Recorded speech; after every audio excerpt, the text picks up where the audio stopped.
Gracias, presidenta, por el uso de la palabra.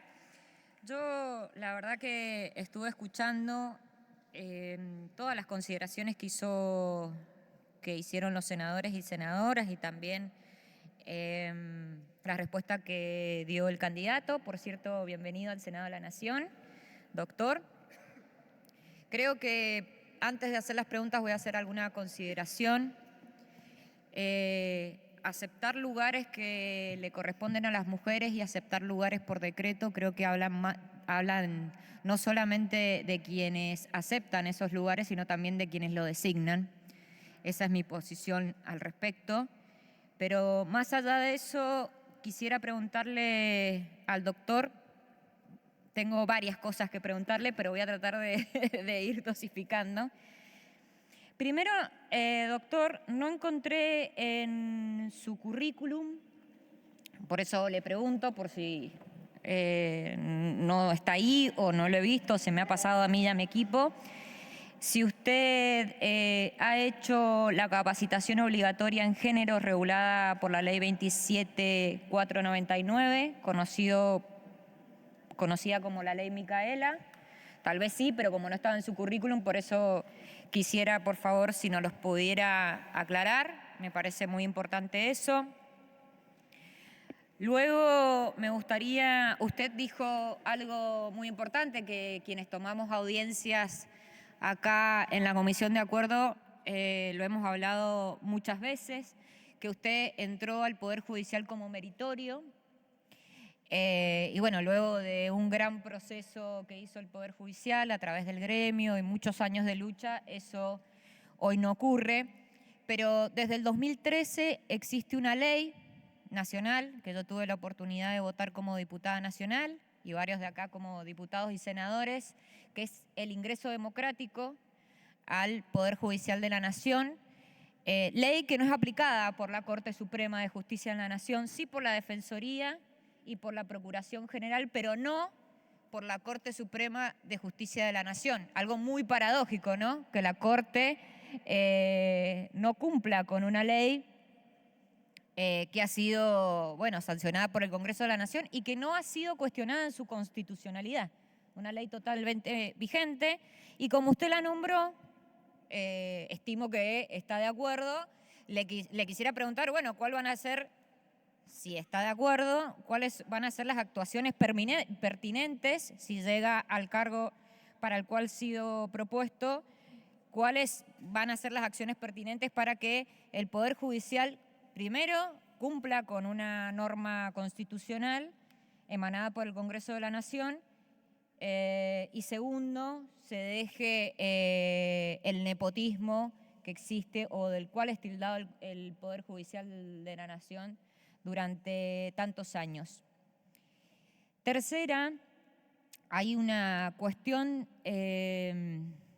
de interpretación constitucional que a mí me parece muy profunda y muy importante, que recuerdo que cuando estuvo acá la audiencia de Rosati y Rosenkrantz, se lo pregunté en persona a Rosati, respecto de algo que anda dando vueltas y que ha sido también preguntado por las preguntas de la ciudadanía y que yo quisiera quede constancia de su interpretación, que es el alcance del artículo 75, inciso 22 de la Constitución Nacional en lo que respecta a la incorporación de tratados internacionales y la jerarquía de los derechos humanos en el orden jurídico interno en las condiciones de su vigencia. Esto es muy importante porque hay un juez de la Corte que entiende que esto no tiene constitucionalidad, que los tratados de derechos humanos no tienen jerarquía constitucional y específicamente me interesa saber cuál es su visión al respecto y también, por supuesto, se lo voy a preguntar al otro propuesto por el presidente Milei. Y lo otro que me gustaría saber, y acá termino para darle también lugar a otros colegas que quieran hacer otras preguntas. Me gustaría saber algo que no se lo pregunto en términos económicos, sino estrictamente constitucionales. Me parece que es algo que nos preocupa y que anda dando vueltas por la opinión pública argentina, pero que nadie se ha pronunciado sobre la constitucionalidad o no.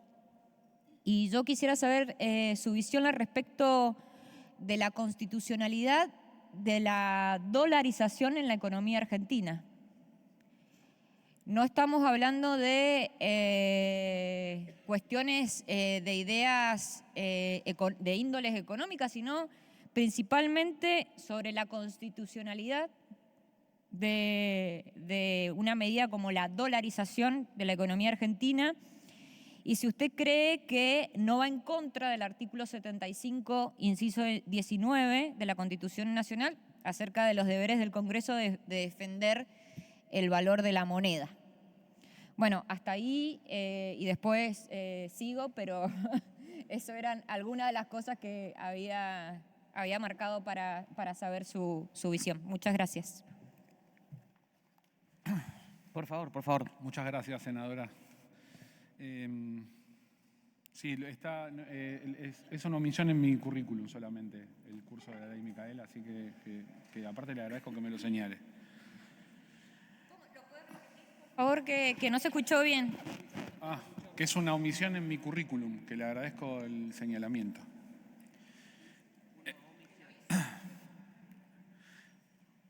No, sí, y mío que lo revisé, así que... perdón. Respecto del ingreso democrático, yo lo mencioné efectivamente porque es una forma,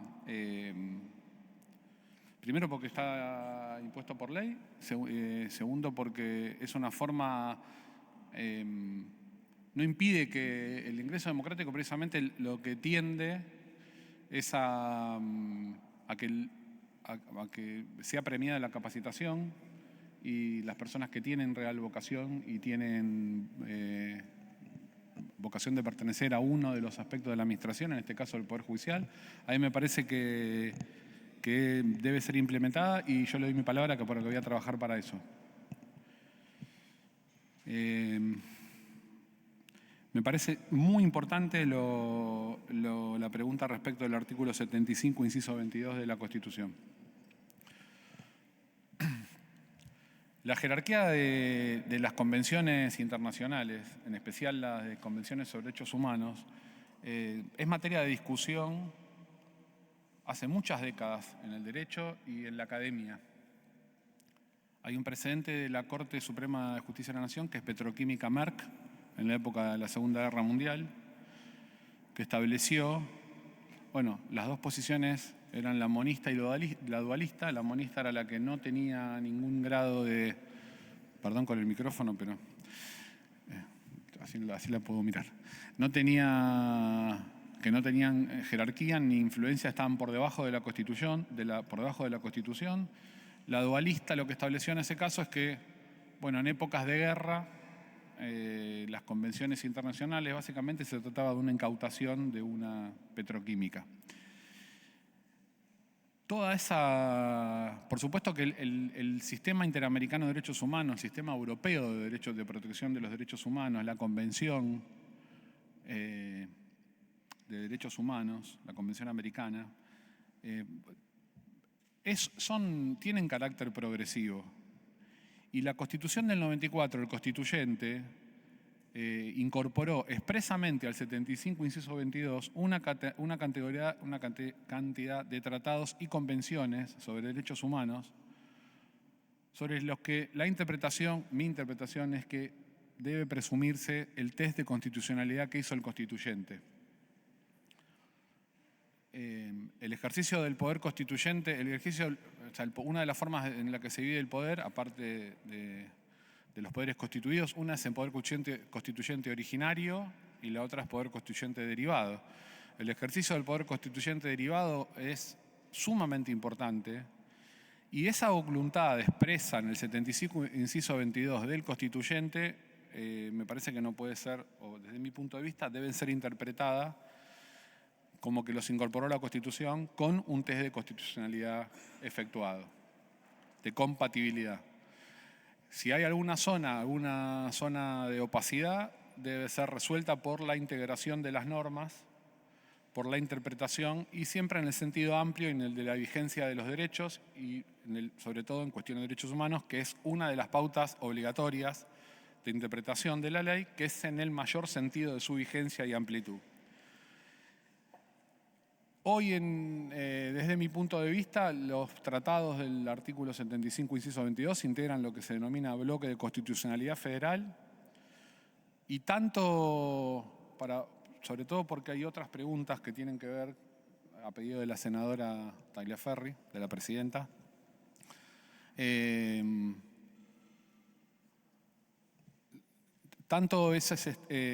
los tratados son obligatorios y tienen rango constitucional, como la obligatoriedad de las decisiones de la Corte Interamericana. Por eso yo hice referencia a varias, una en la interseccionalidad en casos de violencia de género, y me refería a otro que ahora no me acuerdo, pero había mencionado otro precedente de la Corte Interamericana. Y como pautas muy importantes de interpretación de fuentes de la decisión jurídica, las opiniones de la Comisión Interamericana e incluso los pronunciamientos de otras cortes internacionales de derechos humanos, como el Tribunal Europeo de Derechos Humanos. Esa es mi interpretación y me parece que es la que se corresponde con el texto de la Constitución.